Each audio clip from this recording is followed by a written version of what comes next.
మరి కాసేపట్లో ప్రధాని నరేంద్ర మోదీ తెలంగాణలో పర్యటించనున్నారు. ప్రధానమంత్రిగా మూడోసారి బాధ్యతలు చేపట్టిన తర్వాత నరేంద్ర మోదీ తొలిసారి రాష్ట్ర పర్యటనకు వస్తూ ఉన్నారు. మధ్యాహ్నం 9,377 కోట్ల విలువైన వివిధ అభివృద్ధి ప్రాజెక్టులకు శంకుస్థాపనలు, ప్రారంభోత్సవాలు, జాతికి అంకితం చేసే కార్యక్రమాల్లో పాల్గొంటారు. సాయంత్రం బీజేపీ నిర్వహించే భారీ బహిరంగ సభలో ప్రసంగిస్తారు మోదీ. దీంతో ప్రధాని పర్యటన అభివృద్ధి, రాజకీయ పరంగానూ ప్రాధాన్యత సంతరించుకుంది. ఇటీవల జరిగిన 4 రాష్ట్రాలు, ఒక కేంద్రపాలిత ప్రాంతం ఎన్నికల్లో బీజేపీ మంచి ఫలితాలు సాధించిన నేపథ్యంలో ప్రధాని హైదరాబాద్ పర్యటనపై ఆసక్తి నెలకొంది.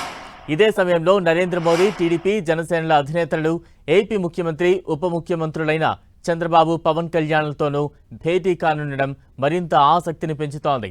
కమలనాథులు ప్రధాని పర్యటనను ప్రతిష్టాత్మకంగా తీసుకుని బహిరంగ సభకు భారీగా జన సమీకరణ చేస్తున్నారు.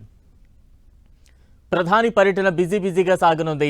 సుమారు 3 గంటలకు పైగా నగరంలో పర్యటించనున్న మోదీ వరుసగా అనేక కార్యక్రమాల్లో పాల్గొనేలా షెడ్యూల్ ఖరారైంది. తొలుత ప్రధాని బెంగళూరు నుంచి ప్రత్యేక విమానంలో ఇవాళ మధ్యాహ్నం బేగంపేట విమానాశ్రయానికి చేరుకుంటారు.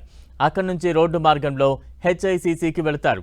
అక్కడ ముఖ్యమంత్రి రేవంత్ రెడ్డి, కేంద్ర మంత్రులు కిషన్ రెడ్డి, పలువురు రాష్ట్ర మంత్రులు, ఉన్నతాధికారులతో కలిసి 9,377 కోట్ల విలువైన అభివృద్ధి పనులను వర్చువల్గా ప్రారంభోత్సవాలు చేస్తారు.